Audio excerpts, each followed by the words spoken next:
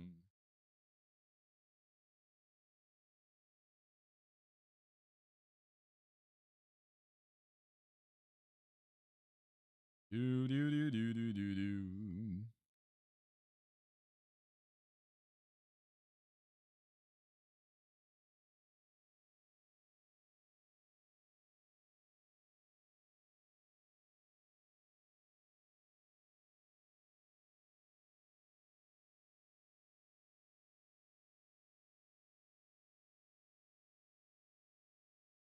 Dee, dee, dee, dee, dee.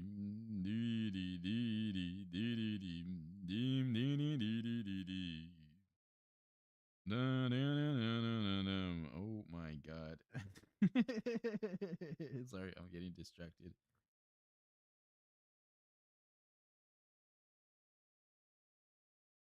Man, wild, wild, wild. That's so cool. That's so cool.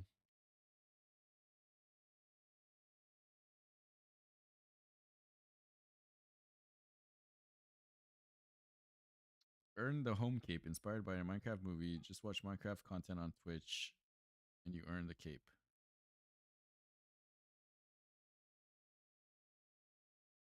Do do do do do do do. Dee dee dee dee dee dee dee dee dee dee dee dee dee.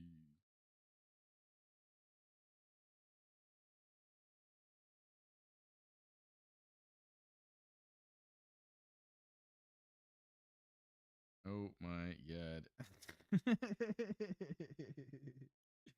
All right, that's enough of that for now. Forget it. I won't. That nope, no.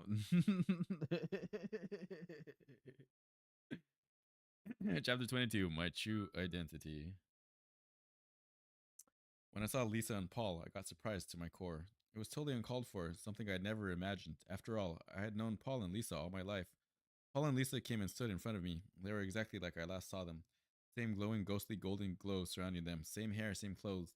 Lisa, just like always, looked fairly tall in her white gown, and her blonde hair were falling up to her chest, while Paul's muscular build, short dark hair, and his usual black trousers, along with a white shirt and black long coat, made him look fairly handsome. Their faces still had vaguely formed, blurry facial structures with no eyes, no nose, no lips, no ears like before. Look at the photograph carefully, Paul spoke in his usual coarse tone. Memorize everything about the faces of your parents in the photograph. I did not get what they wanted to prove by making me stare at my parents' photograph, but I did it anyway. I analyzed every aspect of my parents' faces, my mother's deep blue eyes, rosy red lips, fair cheeks, pointy chin, and the cute tiny nose that was imprinted in my mind. I painted a picture of my father's square face, brown eyes, dark hair, pointy nose in my mind as well. What do you want me to do now? I turned my attention back to Paul and Lisa, and to my surprise, their faces seemed different. They were much clearer. Gradually, their facial structure started getting further clearer, and within moments, I could see their faces as clearly as I could see mine in a mirror. Next, their facial features started forming. First the eyes, then the nose, and the ears, and finally the lips appeared on their so far blank faces. As soon as the development of the facial features was done, I recognized them in an instant. They were the man and the woman from my dream. They were my parents. Jonathan, we were always with you to show you the right path, Lisa said to me. Our real names are Billy and Gregory Jackson, just like yours. Okay. Our real names are Billy and Gregory Jackson. It's just like yours is not Jonathan Blaze, but Benjamin Jackson, Paul said to me. Then why did you hide it from me all this time? We had our reasons, my son. One day you'll understand, Lisa answered. Her voice, just like always, felt comforting and soothing. A tear dropped from my eye down to the floor. Jonathan, this is the last time you will see us, and after that, we won't be able to help you any further. The time is very less, and your path very long. Our sole purpose was to guide you to your next clue, Lisa said to me. Then in chorus, they both said, Place where the fates stand true shall bring you to the next clue. Sitting atop what you have learnt, it shall guide you to where your world once burnt. Live long and prosper, Lisa said. My son, may you live long and prosper. Okay. My son, may you get all the happiness in the world, Paul added. After that, there was a blinding flash of light. When the flash passed, both Paul and Lisa had vanished. What are they? Are they ghosts? Is he an alien? What's happening here, man? I'm so confused.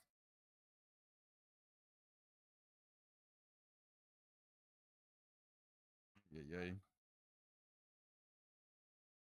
The unresolved riddle. Give me one second.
Na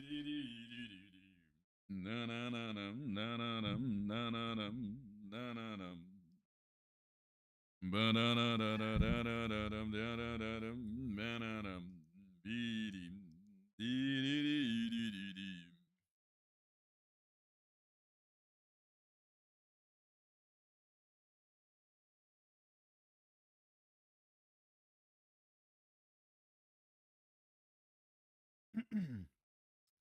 Chapter 23, The Unsolved Riddle. My parents just vanished away, and I just stood there, absolutely still. I didn't even get a chance to talk to them, to share with them what a son shares with his parents, to love them and getting loved by them. Jonathan, what did they tell you? Cecile asked me, but I was in no condition to answer. Suddenly, noise of gunfire and explosions filled the air. People were shouting outside on the roads. They're here, we must leave or it will be over, so tell me what your parents told you, Cecile asked again, this time more strictly. Something about the next clue and where I will find it, I replied. That is good. Now we must leave. Follow me, she said, and then she started running. She took me down into the basement. I did not understand what was going on, as in such as in such condition we should have been running away, but instead it seemed that she wanted to hide. But I was wrong. Down in the basement, she opened a door, and to my amazement, there was a secret underground passage there. Tunnels. This passage was built by your parents in order to evade any such situation. There are many confusing turns in here, and all of them lead to a dead end except one, she added. They won't be able to follow us in here. Cecile had thought we managed to lose them, but what my parents had said before disappearing was still a puzzle. We followed the passage for the next half an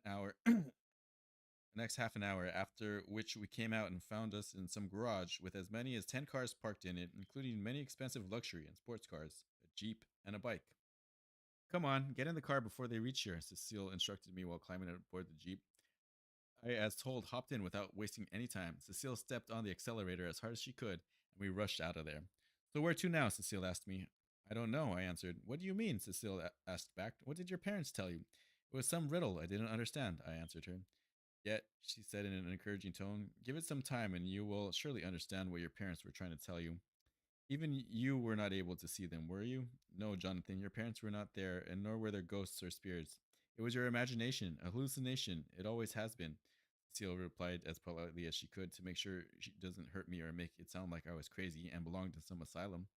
These hallucinations were based on your past memories about your parents, and that is why you don't know that the ghosts you had been seeing all your life were actually your parents. I didn't understand, I said, scratching my head.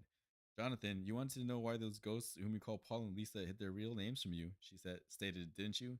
Yes, I nodded in agreement. Jonathan, as I told you, those ghosts were a projection of your memories, and so what you didn't know, they couldn't possibly know either. Thus, until and unless I showed you the photograph of your parents, those ghosts were just faceless. They were just like blurry memory, but after you knew how your parents actually looked, both of those ghosts too developed faces. Also, as you didn't know those ghosts were an interpretation of your parents by your mind, so you didn't know that their real names were actually Billy and Gregory Jackson, and not Paul and Lisa. Thus, they didn't know either, and in that case, they couldn't possibly tell you their names. Cecile cleared her throat. After that, I felt an even bigger nut. It meant that all those years, those bullies at the orphanage were right for calling me a freak. It wasn't years though; it was a week. He was at the orphanage for a week. Cecile, you said that me going crazy wasn't a coincidence, and somebody did this to me. But who did this, and why did he do this to me? Your parents, she said in a pitiful tone. After that, everything became quiet. I did not want to ask any more questions. All I wanted now was to rest, and so I closed my eyes and went to sleep. Dee dee dee deem, dee dee deem, dee dee deem, dee deem, dee dee dee dee dee dee.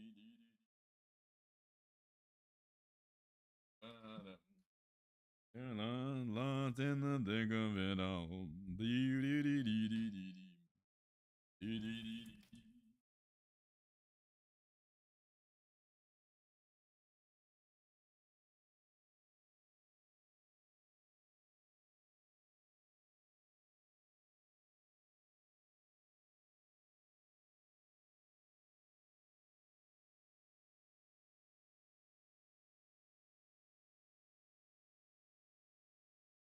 Doo doo doo doo doo doo.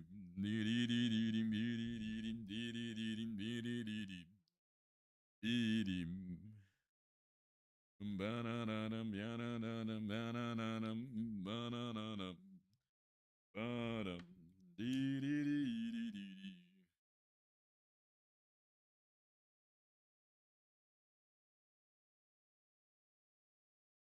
Meow, meow, meow, meow, meow, meow, meow, meow, meow, meow, meow, meow, meow, meow, meow, meow, dee, dee, dee, dee, dee, dee.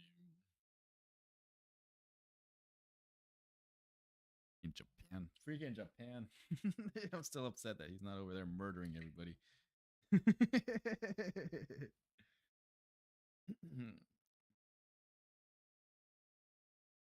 The exchange at the graveyard, chapter 24.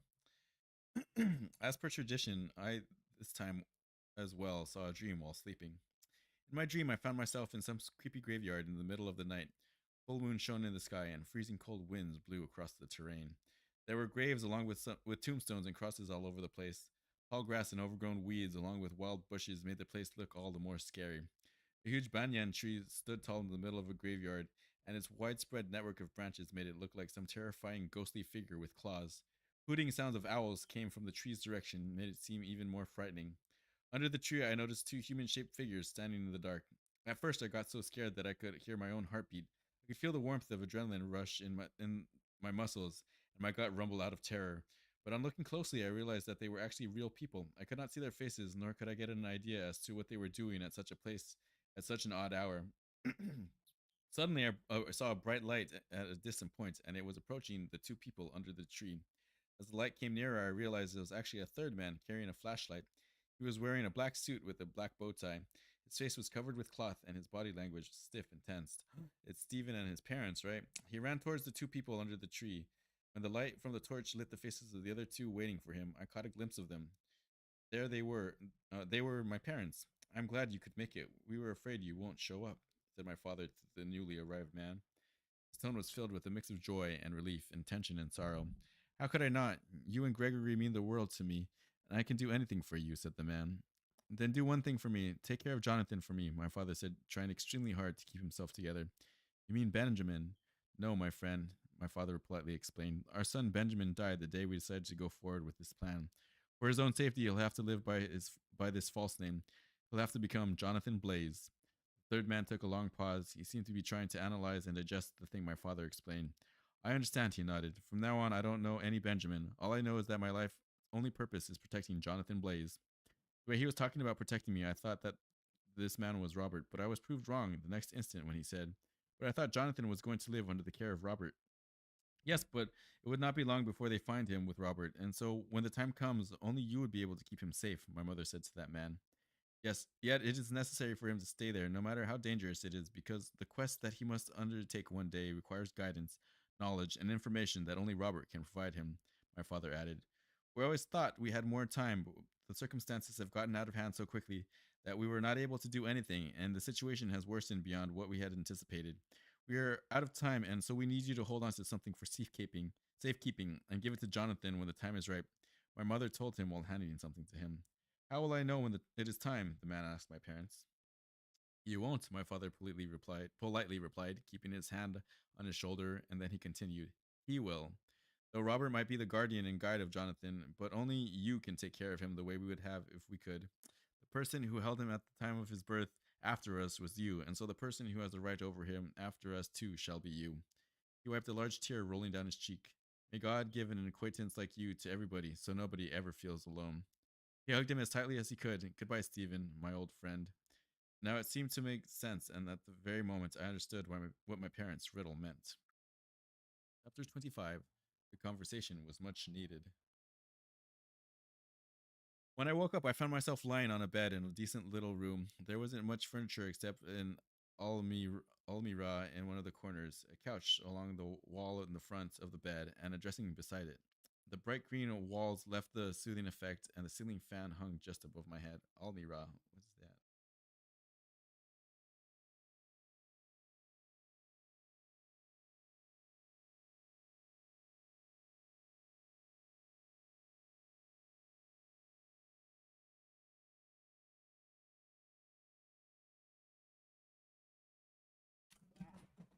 that? Whoopsies.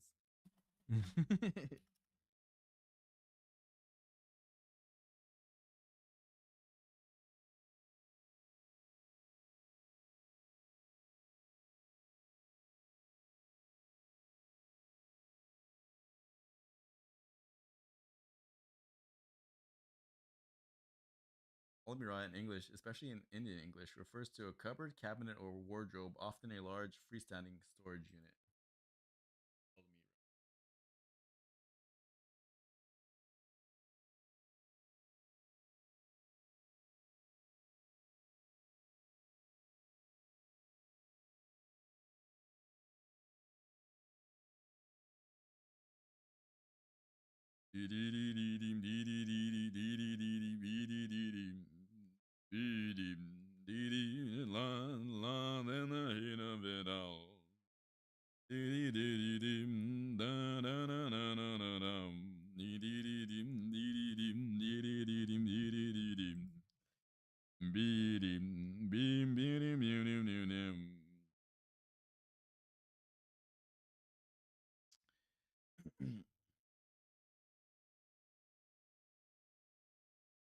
There was like a cupboard cabinet, clothes like somewhere in the corner.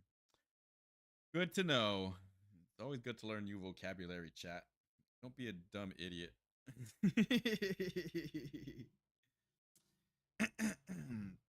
Suddenly, the room's door opened and Cecile entered in. She had a cheerful smile on her face and looked fresh and relaxed.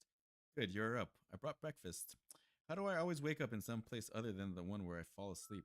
I tried to sound sarcastic. The people after us were close, and so it was necessary to lay low for some time, she replied. Moreover, I think we do deserve a little break. And where exactly are we now? Just a few hours' drive from home, she responded with a gentle smile. When she mentioned the people after us, I felt somewhat troubled. They were responsible for the blast at my school. They attacked us on our way to Brazil, and most of all, they had kept my parents prisoners and tortured them like animals. Also, what amplified my anger and frustration was that I didn't even know why they were after me or my parents. Why are they even doing this to us? I banged my fists onto the bed out of aggression. I don't know, but we are going to figure it out, Cecile responded, trying to calm me down. I shook my head in agreement and took a deep breath. Just that I want to know more about my past, my parents, and what happened to them. I understand, and I promise you, we will find out. She passed a welcome. Oh, she passed a welcoming smile and placed her palm over mine. We will do so together. Her touch released all my stress. My heart felt much lighter, and a wave of freshness ran inside me. I'm sorry, it's just that every one of these questions is now killing me from inside. I've come a long way looking for answers, and now, for the first time, I can feel that I am extremely close to finding them, and so it is extremely hard for me to wait any longer. There's just too much mystery. I felt helpless as a downed bird, a bird whose not one but both the wings were taken away. I know that my parents left me with some Robert, but I don't know how I ended up at the orphanage after that. I know that I know that I know from my I know that I know you from my childhood, but I have no memory of the time we spent together. Neither do I know how I became mentally unstable. Also, if I really spent only a week at the orphanage, then how did I develop the false memories of living there for years?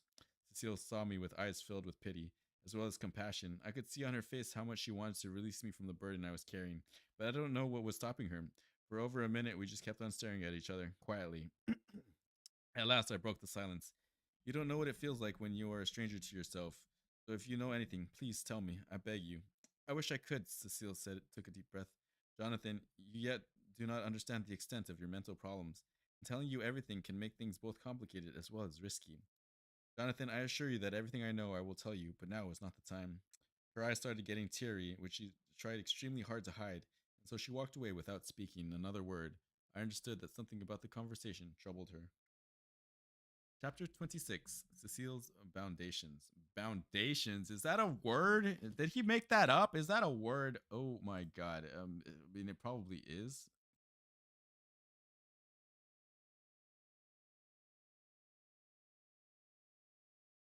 Oh, yes. It's likely a misspelling of boundaries. Cecile's boundaries.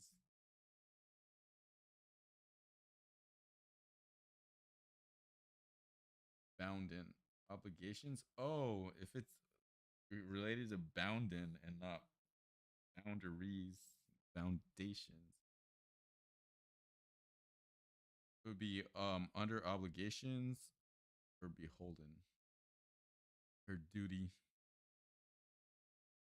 Okay, yeah, it's an Indian word. Okay, it's a good thing we looked this up. The state or quality of being bound or obliged, obligations. That's cool. I'm glad. It's Indian vocabulary. It's not just learning new English words. That's from India.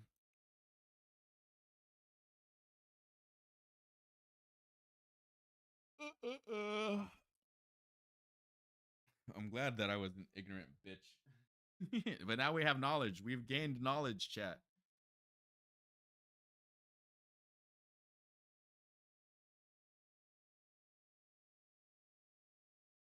Do-do-do-do. Cecile's foundations, her obligations. I felt guilty for Cecile leaving. I felt that she was crying because of me, as I had pushed her too far, and she must have thought I don't trust her, and so I ran after her. I found her leaning against the wall just outside the room, crying. She looked miserable. Her cheeks were wet and red, and her lips were trembling. I approached her and very gently wiped her tears. I placed my palm on her cheek, and with all my affection and all my love for her, I stared into her eyes. Cecile, if something is troubling you, let me know. I am here for you. Jonathan, you don't understand how difficult this is for me. There's so much burden I've been carrying around inside me till now. There's so much I want to share with you, but I cannot do so, she said, punching the wall. I could see the helplessness on her face. I wanted to tell you about your past, and a lot of times I almost did so as well. Even back at the mansion when you completely recognized me, I got so happy to get you back. I got overwhelmed with emotions and was about to do so, but then I stopped myself for your sake. She cried. You have no idea how much I want to tell you everything, but I must not do so, no matter how hard it is for me. I did not understand a bit of what Cecile had said. What do you mean by my sake? I asked her in a surprised tone. Cecile wiped away her tears and took a deep breath. When I told you that telling you the truth can make things risky, I meant risky for your life. All the fake memories that you have developed have left your brain addled with confusion, so it has been fighting with itself. Your mind has been hammered to the point of insanity, and it has been under too much pressure due to your conditions and dreams. Tears started to fill her eyes once again. She, wiping them away, said in a cracking voice, At this point, telling you anything can paralyze you or may even prove to be fatal to you. You must discover everything slowly on your own. I can merely help you. Jonathan, I cannot lose Jonathan, I cannot lose you once again. She tried to control her emotions. You won't. I pulled her close and gave her a tight hug. And I promise you that I won't put you in such a situation again. I held her hand and took her back to the room. Now have some rest and forget it all. I firmly ordered her, pointing towards the bed, gesturing her to lie down. She looked at me for a moment, then quietly, without saying another word, lied down. I could sense a certain fear in her body language. I could tell that she was feeling lonely, and I exactly knew how she felt. So I said no more and decided to give her the space and time she needed. Chapter 27. Another fatal attack. This is a longer one. But we are about 60% of the way through the book, chats. We're on the Kindle version, so it gives you like a little approximation down there at the bottom. We're getting there. We're getting there.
Chapter 27. Another fatal attack.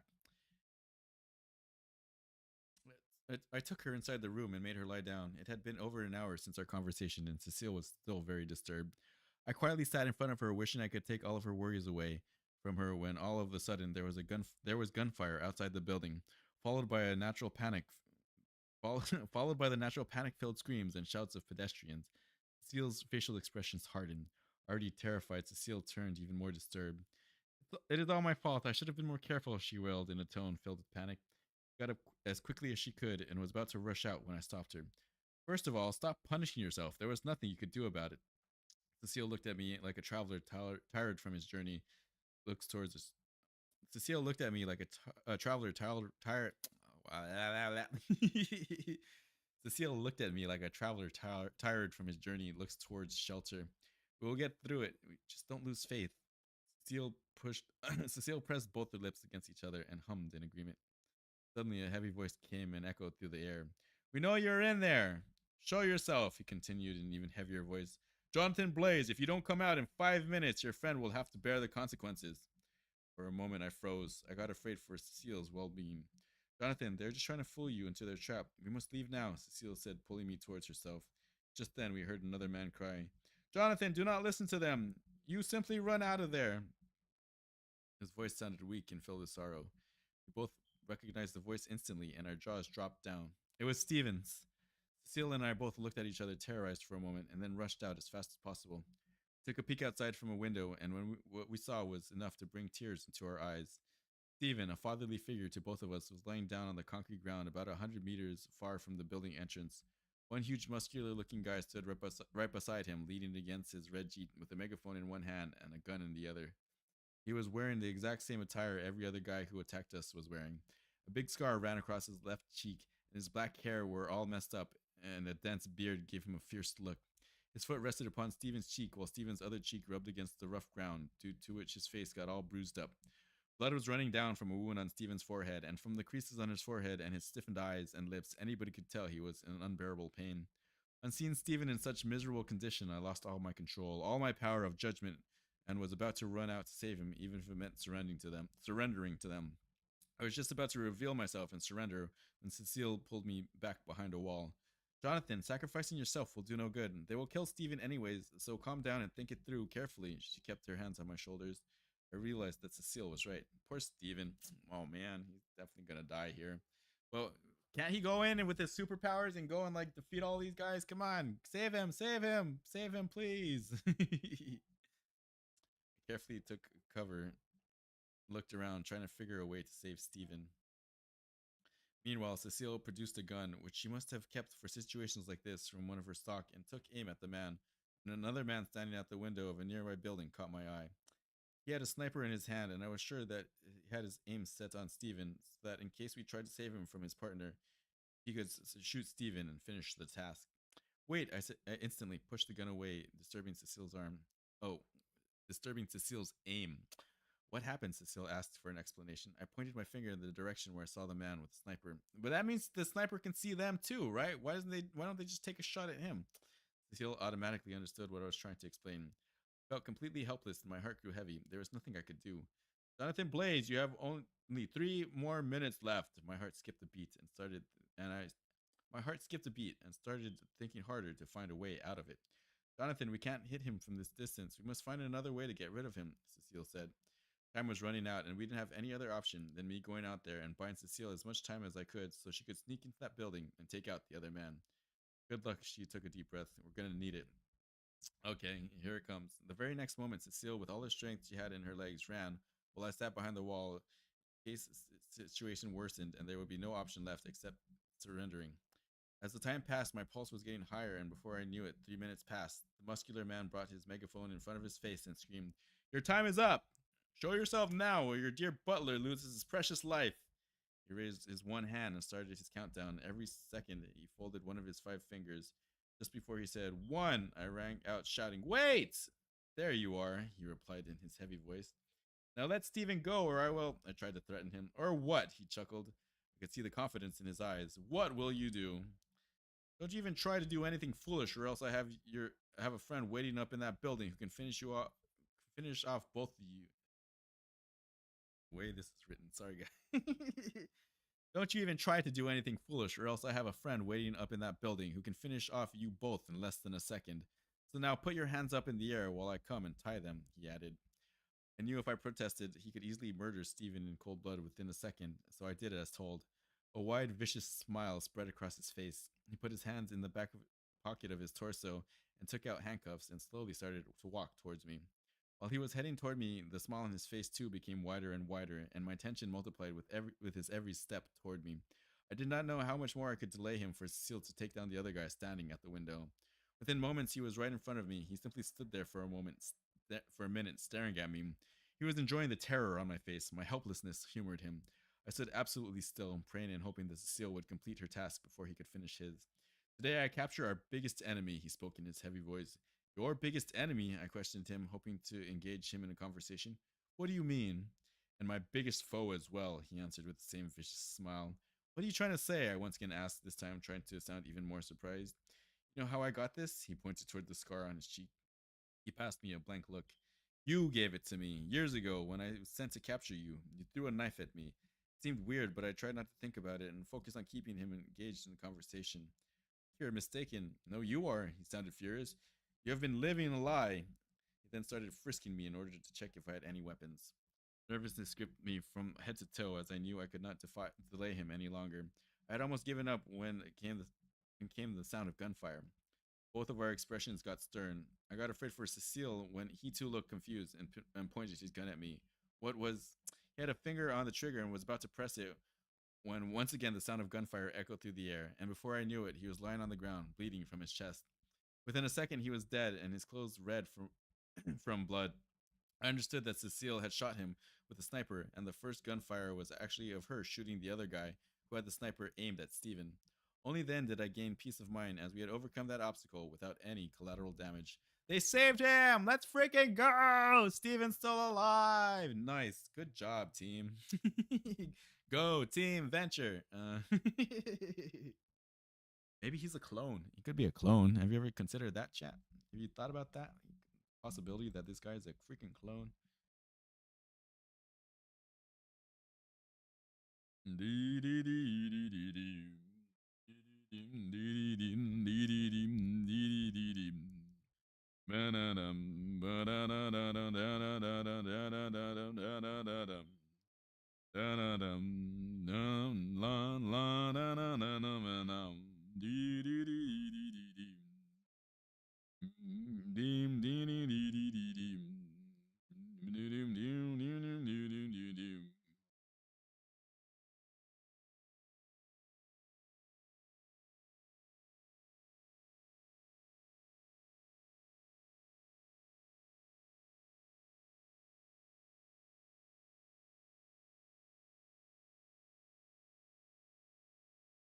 Sorry, watching a thing.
What the?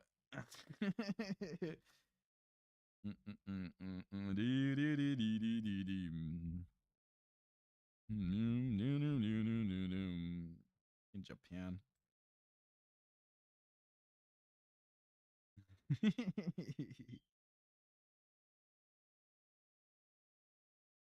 All right, we're back. No. Chapter 28 Burden I Must Live With. Due to all the drama that just happened, there was no question of staying. Also, as the people who attacked us could have tracked us down again, so to be on the safer side, we decided to leave our own Jeep there and take the red Jeep of the attackers instead. It's a Jeep now instead of a truck. Interesting. So yeah, what they were going through that harsh terrain of getting down to Brazil, because yeah, apparently those roads really aren't very easy to traverse. Okay.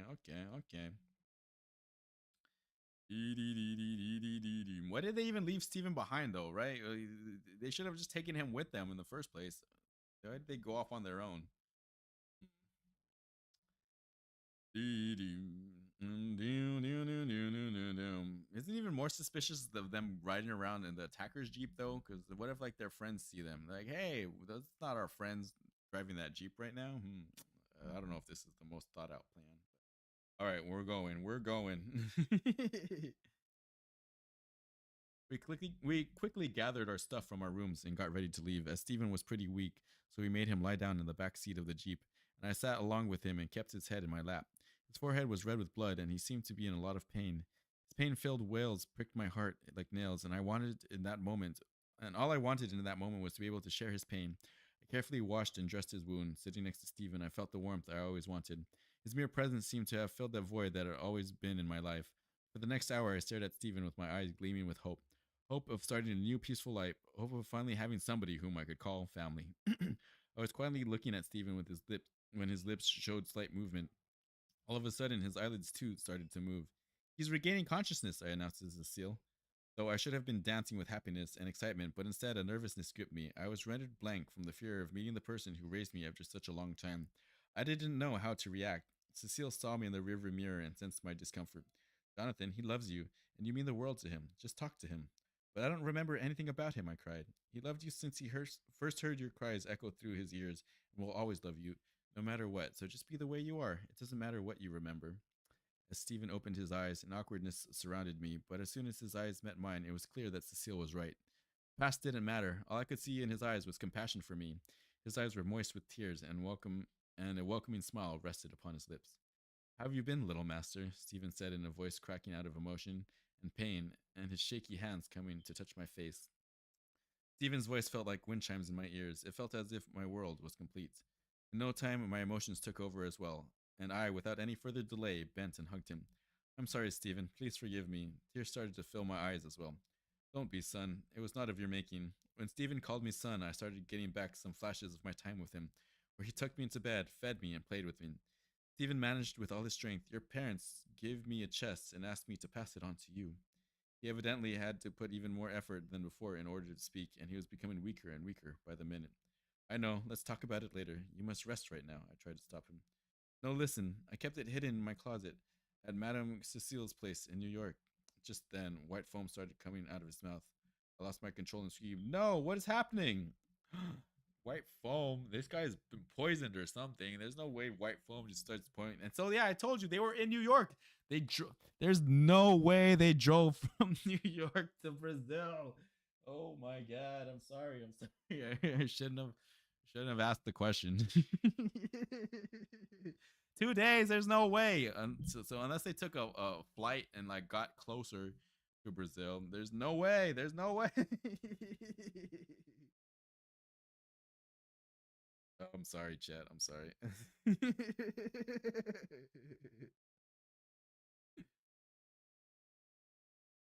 No, listen, I kept it hidden in my closet at Madame Cecile's place in New York. Just then, white foam started coming from his mouth. I lost my control and screamed, No, what's happening? Cecile immediately stopped the car and turned back. She rushed to check for some medication in the glove compartments of the Jeep. It seems that they poisoned him. Oh my God. And just then, Stephen's hand on my face fell down and his body started to turn pale. An unknowing fear gripped me, a fear much more intense than the one I experienced when I was about to face Stephen. And only now I understood the true meaning of fear. No matter how much I tried, I could not stop my tears and was screaming out of desperation. Stephen, you can't do this to me! Wake up and stop this joke! I wailed. I started screaming for help, but we were in the middle of nowhere. All I could see were canyons and dirt all around. Cecile immediately stopped the car and checked Stephen for pulse, but there was none. Shock and sorrow clearly showed themselves on her face. She looked at me with sympathy. I, in that moment, felt like thirsty sailors stuck in the middle of the seas. I realized what it feels like to have everything I ever wanted right in front of me, within palm's reach, to still not being able to grasp it. I quickly got down from the car and started kicking the tires out of frustration and anger. I was furious at myself for being so careless and not checking if Stephen was fine beforehand. Jonathan, we need to bury him. I was too shaken to respond. Are you listening? Cecile called again. Try to keep yourself together. I simply looked at her and shook my head. Come, he'd want you to do it. I nodded and wiped my face. Well, you got to make sure that the scavengers don't get him. That's what it is. That's why it's like at least 6 feet deep, because you know, like any higher than that, and things can go and like dig it up and like feast on his corpse. So yeah, make sure that they can't get him. But do they even have tools? Do they even have tools to be digging this hole? They need a 6 feet deep hole for a guy that's what, average size. So he's got to be at least like 5'10" to like 6 foot ish maybe. Ugh. Okay, they got this. They got this. I'm sure they have a shovel somewhere inside the Jeep, right?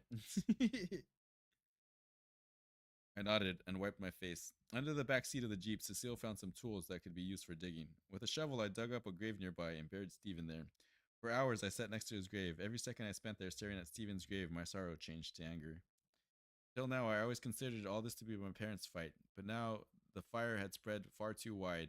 Now this war was as much mine as my parents', and the only thing I wanted now was to make Stephen's death meaningful. Chapter 29, The Senseless Number. So they did find tools. That's good. Okay, so now this next part is dealing with that number that you have, which is probably coordinates of some sort. Or maybe it opens up the secret chest. He has that secret chest. They have to get back to New York. They have to get back to New York so that they can get that chest out of the closet. There's so much happening. There's so much happening here.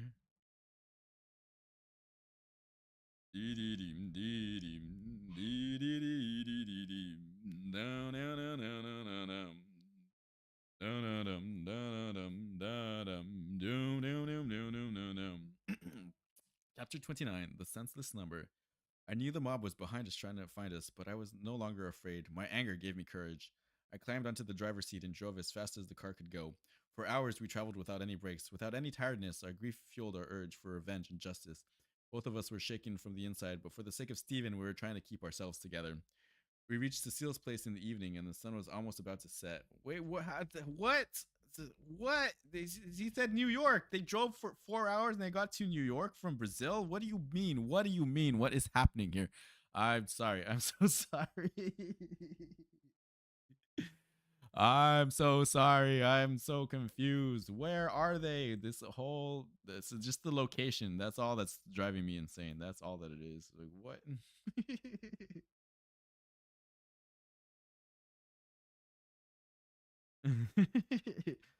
I'm so confused.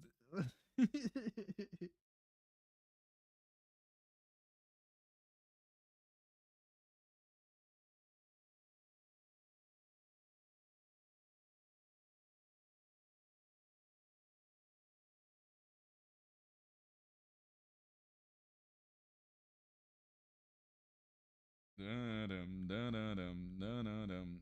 Rio de Janeiro. There's no way they're going from the freaking coast of freaking South America driving up to New York in 4 hours. What are you talking about? What are you talking about? What are you talking about?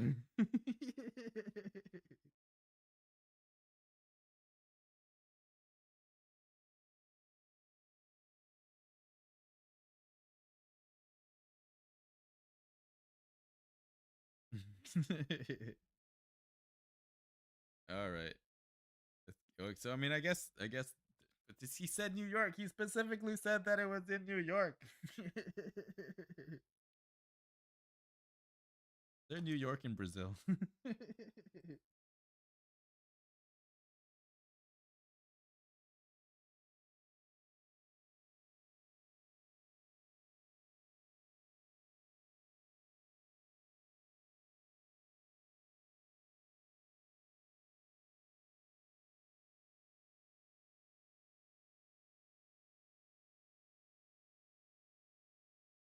Look,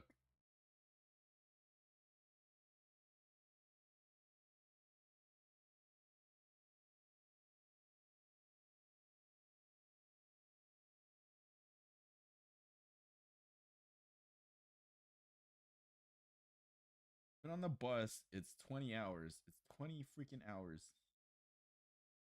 I guess if they okay, 13 hours, 13 hours in a car apparently.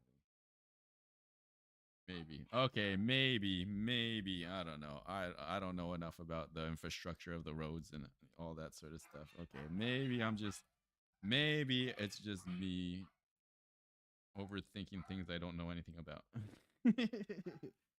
I mean, I have to assume the writer did some research. I'm just over here reacting.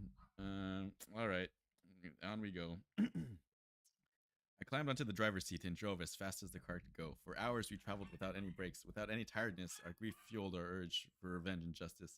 Both of us were shaken from the inside, but for the sake of Stephen, we were trying to keep ourselves together. We reached Cecile's place in the evening, and the sun was almost about to set. The beautiful sunset and magnificent orange-red sky meant nothing to me today. When I saw Cecile's house, painful memories stormed me. I remembered when Cecile kept me there after the blast at my school. It was the same place where Cecile and I started on our quest. And most of all, it was the place where Stephen first met me as Cecile's butler. When we entered the house,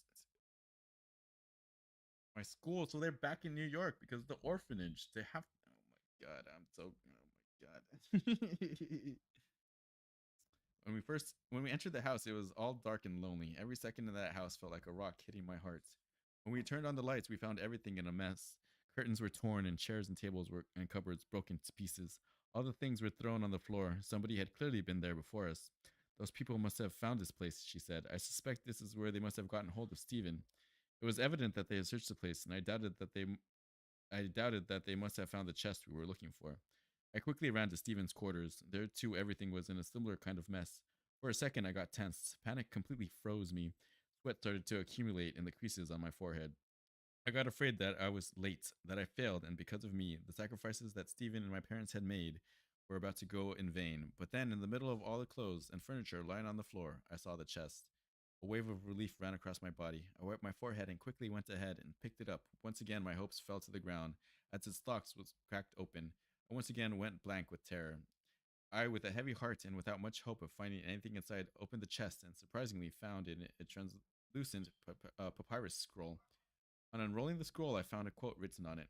What you know, others cannot know. What others know, you must know. What you see, others cannot see. What others see, you too shall see. Underneath the quotes was scribbled a set of some random senseless symbols. Slash slash wah, colon colon dash dot colon dot. For once I didn't understand what this was all about. Seeing the blank look on my face, Cecile came forth and took a look at the scroll. I was really hoping that she knew about these symbols, but she remained silent. Her tense expression made it evident that she knew something, but preferred to keep it to herself. I was about to ask her if she knew anything about those symbols, but before I could, I heard something. We heard sound of honking of horns. Cecile immediately ran out to check on the situation. I too understood that we didn't have much time before we were surrounded, and so I decided to trust my instincts and concentrate on the task of undeciphering the symbols in the scroll. Though the scribblings on the scroll seemed irrelevant and those symbols seemed to be a dead end, but they definitely meant something, and I, with all my wit, tried to find out the hidden meaning. I thought from every angle, but couldn't figure out what the set of symbols meant. According to my dream about the meeting between my parents and Stephen in the graveyard, understanding what was written in that scroll should have been a piece of cake for me, but no matter how hard I thought, I couldn't do so. I felt I was failing my parents, Stephen, and also Cecile, who was expecting a lot out of me. I was so tired of all of this that for the first time I was missing my life at the orphanage. I was missing Paul and Lisa, who guided me throughout my life. Just then, the last words of Paul and Lisa that they said to me at the mansion in Brazil echoed in my head. The mansion in Brazil, the mansion in Brazil, all those hours ago, those short hours ago that they drove back and forth to Brazil from New York. Oh my God.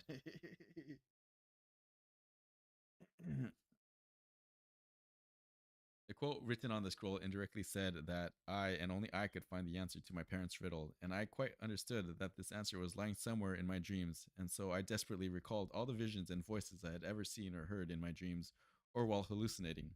I tried to find a link of my dreams with the set of symbols scribbled over the scroll, anything that was as senseless as those symbols and could complement it to make something meaningful, and suddenly it hit me. I remembered about my dream at the World Trade Center and that other number 11092001084633040717 and 740-125W. Moreover, that same number was also there in the letter I received on my birthday from my parents. I understood why I failed to understand the meaning of that number as well, just like the set of symbols in the scroll. It was because they were both incomplete, and now it made more sense than it ever did. I quickly took out the letter from my bag and placed the scroll on the letter with the symbols on the scroll directly superimposing the numbers written on the letter. Due to the translucent nature of the papyrus scroll, I could still read the numbers in the letter and expected both of those senseless pieces of text together formed a valuable piece of information. 1109 2001 to 08 46 30 to 40 7117 and 74.0125W. Just then, I slipped into a hallucination. This time, once again, I heard similar voices that I heard when I visited the World Trade Center and also saw the number with blood dripping from it. But this time, the number wasn't incomplete like last time, and for once, I understood where my destiny awaited for me. There indeed was a deep connection of mine with that place. Chapter 30, Death Dealing. I rushed to give the news to Cecile and found her standing in front of a window. Cecile, I've solved the riddle, I said. Let's talk about it later. We must escape first. She gestured me with her to stop with her hand. She pointed her finger towards the window. Have a look. I, as told, took a quick peek and saw dozens of cars heading towards us. You're right, we must find a way out first. We rushed back to the Jeep and I occupied the driver's seat. I inserted the key and turned it, but the engine refused to start. I once again turned the key, this time with more force than the previous time, but got similar results. All the engine did was make weird noises. What happened? Cecile asked. The engine won't start. Tension could be seen on Cecile's face through her twitched lips. Moreover, the sound of the approaching vehicles was getting louder and louder, and it was a matter of seconds before we became their captives. I kept on trying to get the engine to start, but even after multiple attempts, I failed to get the car to run. Suddenly, a bullet hit the side mirror of the car. I could feel the tension grip me. A chill ran down my spine, and I was so full of fear that it started coming out in the form of sweat. We need to slow them down, Cecile screamed. She jumped down the Jeep and ran to the back of the car. We're lucky I realized that it was hidden there while I was looking under the seat for a shovel. They have a RPG. They have like some sort of missile, right? She took out her knife and started cutting the leather back seats. Within half a minute, she managed to create a large hole in the seat's cover.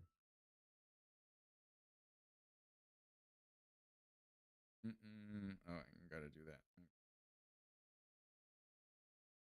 She took out her knife and started. Let's get to the next chapter. Damn,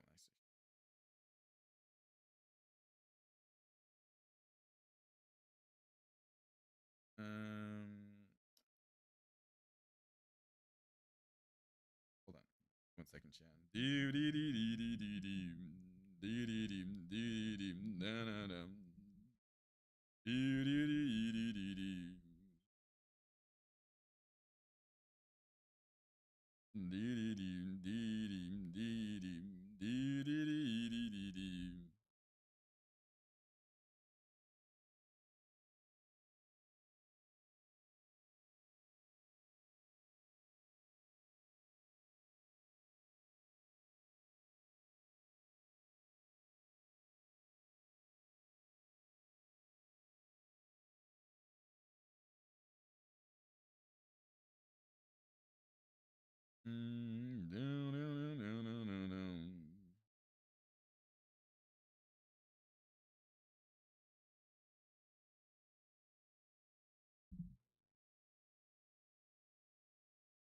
Uh,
okay, good to go.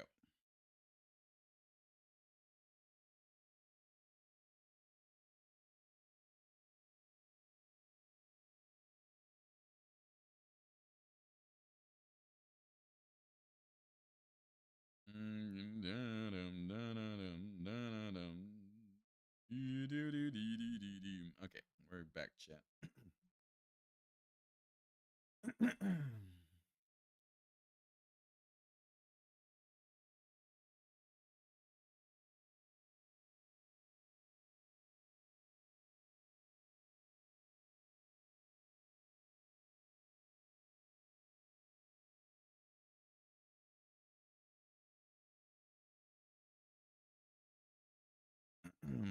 We're lucky I realized that it was hidden in there while I was looking under the seat for the shovel.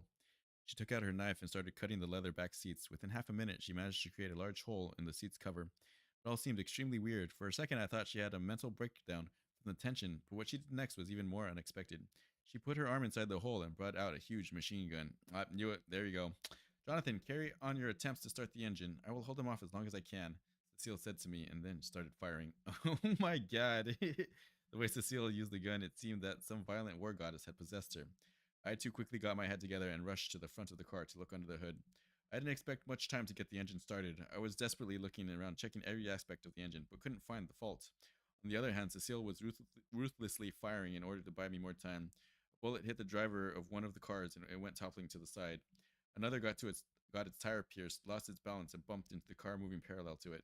Subsequently, the two cars behind them couldn't stop in time and crashed into them. I quickly turned back to repairing the engine, as by now counter-firing too had started.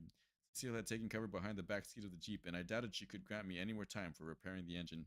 Tension started to build in my veins. I did not know how to react. The pressure was weighing me down, and I had lost all hope on getting the engine to start when suddenly a loose wire coming from the battery caught my eye. I quickly got I quickly got to connecting the wire when I heard Cecile's pain-filled scream. A wave of panic ran throughout my body. Cecile, I called. Jonathan, don't worry. Just make it quick, she shouted back. Her voice was full of pain. He's gonna lose someone else. She's gonna die too now. Oh my god. I connected the wire into place as fast as I could and rushed to see her. She was laying partly unconscious on the back seat. Thankfully, the bullet had hit her below the shoulder, but there was a massive amount of blood loss, and it was necessary to get her to a hospital, which didn't seem possible with those masked men after our lives, and now I had to get rid of them once and for all. It was now time to take a stand. It was now the moment of judgment. I was told that I had an essential role to play, and a lot was riding on my back, and so it was time to see if it was really if I was really worthy, if I was really worthy it. And so it was time to see if I was really worthy it.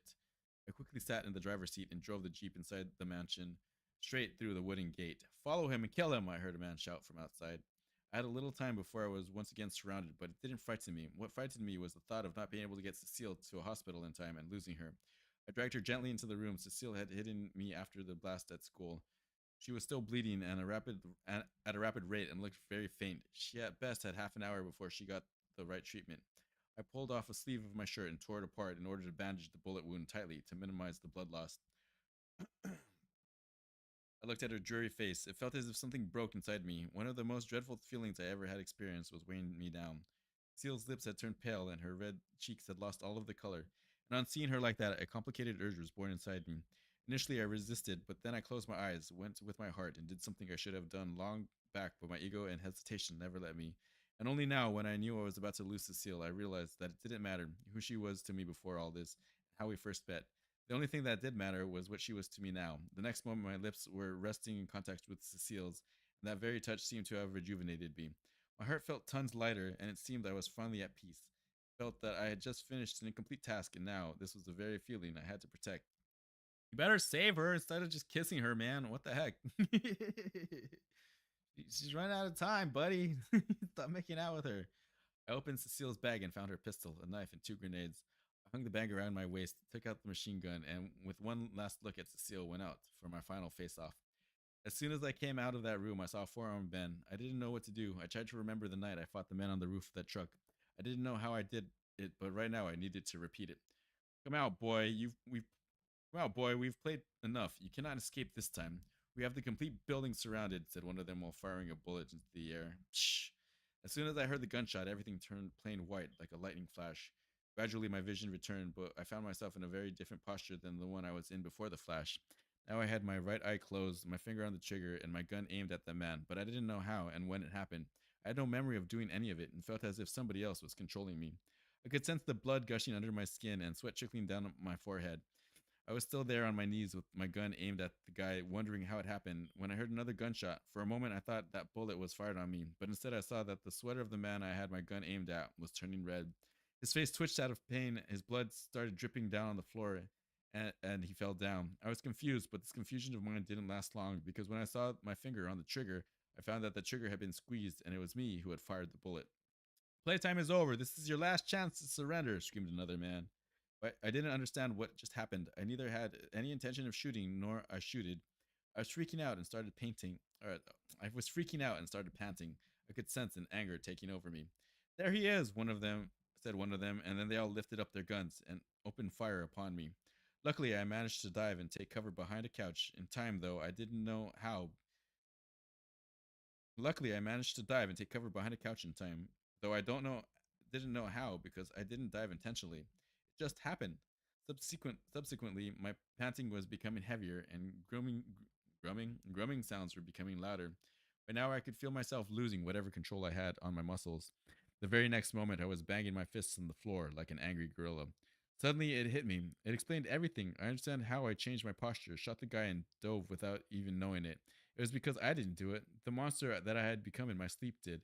I was no longer me, but that mindless beast in my body. But this time it was different. Unlike before, I was neither asleep nor unconscious. I was awake as I could be. I was as awake as I could be, and this time I was watching everything as it happened.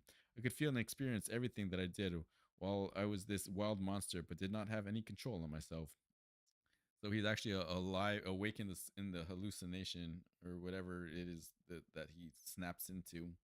By now, all the men were rushing towards me. Suddenly, I felt an adrenaline rush, and I hopped up with both my guns ready and started blindly shooting on those men while running towards the nearby wall for cover. One after the other, four men fell down on the floor. The remaining men, too, hid behind a table and started exchanging fire with me. Hearing the sound of shooting, more men started to pour in from nearby rooms, and within no time, there were 10 men spread around the room, and there was no more scope to hide. I became a little nervous, and suddenly, in my nervousness, it all went plain black. After a few seconds, when my sight returned, I found myself standing up, opening fire at those men while they were running due to some reason. Suddenly, there was an explosion. I understood that during my blackout, I had used the grenade as a distraction for taking the attention of those men away from me, thus giving me a good chance for firing. Within moments, all of them were lying dead on the ground. With my gun held up, I slowly moved towards the building's exit. There were four men in the adjacent room with their aim right in my direction. There was no way anybody could have entered that room without taking a bullet. I could sense frustration and anger of the beast that was in control of my body. Suddenly, a trolley in the corner of the room caught my eye. The next moment, I on my own started to run towards the trolley. I now had no control on my body's movement whatsoever. My limbs were working as if they had a brain of their own. I couldn't control any of my actions, but merely witness whoever or whatever was controlling me was making me do. I lifted the trolley, lied down on it, and pushed myself toward the exit. The next moment, I was sliding through that room, shooting my way out. In a matter of seconds, everybody was dead. I quickly glanced all around, but found nobody else. My exit now seemed to be clear. Suddenly, I experienced a severe headache, and then everything around me seemed to start spinning, and I fell down. While I was unconscious, I could hear someone laughing in a very heavy voice. His laughs were vicious and evil. Every second I was unconscious, I kept on hearing that same laugh continuously. For some reason, I felt a certain satisfaction and happiness while I was in that dream, and then I woke up. Even though I was now unconscious, I could still hear that laugh in my head. I tried to get up, but my legs refused to obey me. I tried to move my hands, but I couldn't control them either. The evil laugh suddenly stopped echoing in my head, and that same voice came. Jonathan, it is time. After that, I felt an acute shock in my chest, as if I would just touched a live wire. I had my hands tightly holding my chest out of pain and was shouting loudly. I was restlessly struggling on the floor like a fish struggles for air when taken out of water. It took another few minutes for the pain to wash away, and only then I realized that I had command over my body back. I remembered about Cecile, and I already had lost a lot of time. I rushed to see her. She was looking even paler, and her condition seemed critical. I immediately took her near our Jeep and made her lie down in the back seat and drove the Jeep as fast as possible. Unfortunately, there was still one car following us. I suspected that they were standing out of the building as a backup to ensure we didn't sneak out of the building. One guy was shooting at us, and his bullets pierced our back windshield. There was no way we could survive that for long. I ducked as low as possible to avoid getting hit and was trying to keep the car going straight as fast as possible. Amidst all the gunfire, it was getting hard to control the Jeep. For a second, I thought it was the end of the road for Cecile and me, but I guess we were due for some luck as the firing stopped. I quickly took a peek around the rearview mirror and found that the gun was out of bullets and the man who was shooting was reloading his weapon. I knew that it was the best opportunity to get them off our tail. Suddenly, I felt another shock, this time really mild one. After the shock, I once again found that my limbs had gone haywire. Before I knew it, my left foot was went to apply the brakes and my hand was turning the steering wheel for a hard right. Our car went skidding and took a 180-degree turn. My left hand, against my will, went to my jacket's pocket, took out the knife, and tossed it straight under the car's tire, followed by the loud boom sound of bursting of tire and the car going toppling to the side in the walkway. After that, there were no problem in getting Cecile to the hospital. Thankfully, we managed to escape what had just come our way, and now what troubled me was the question that what happened to me while fighting those men. If they were after clues that I sought, then why Then why they let if they were after the clues that I sought, then why they left that scroll from the chest back there for me to find? Most of all, what troubled me was Cecile's condition. When we reached the nearby hospital, I quickly got down and lifted Cecile in my arms. The next minute, a young nurse and two ward boys rushed to attend Cecile with a stretcher. I helped them make Cecile lie down on the stretcher gently, and they quickly took her inside while I stood there hopeless and alone, staring at them, taking Cecile away. I lifted my eyes and with hope that this place would give me my Cecile back.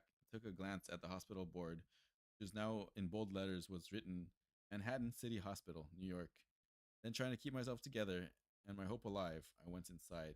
They're back in New York. They're back in New York. They're back in New York, chat. They're back in freaking New York, chat. They're back in New York. What does it mean? What driving to Brazil and coming back? They're now back in New York, chat. They're back in New York. I am going insane.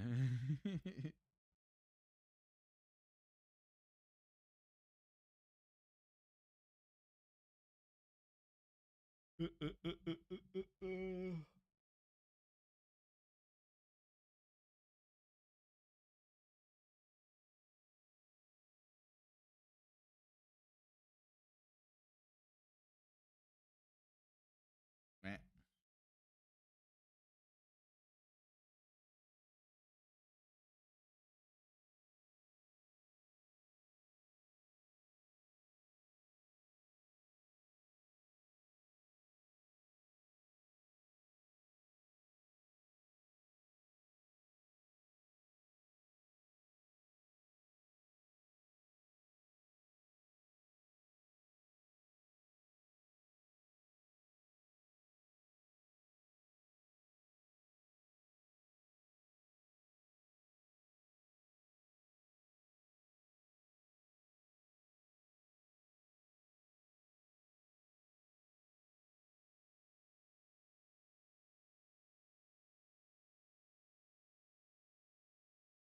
Yep. Controversies.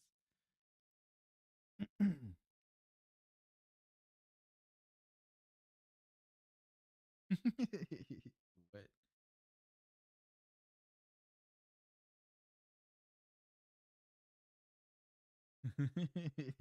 Oh my god.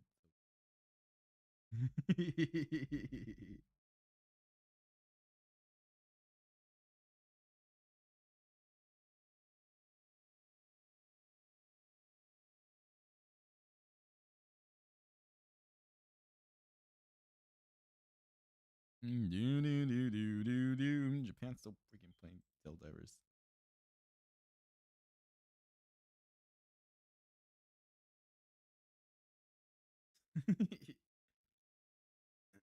Chapter 31: The Secret of the Letter and the Scroll.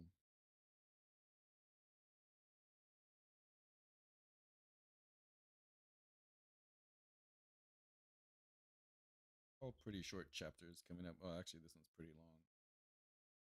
It's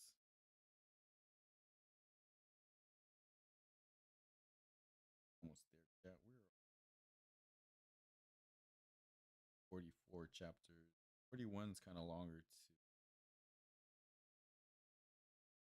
Yeah, that one's a huge chapter. Damn. Compared to every. Oh wait, but that's the last one. War games. Oh, here's okay. Curtain of Light is coming in fall 2017. That's the one that was currently working on. War Game Saga Rook's Move coming fall 2018. So that's the next one. Rook's Move. But see, we're at the end. We're already at the end. There's, I thought there was more. Yeah, with this chapters are pretty quick, and then the last one, 41 is the.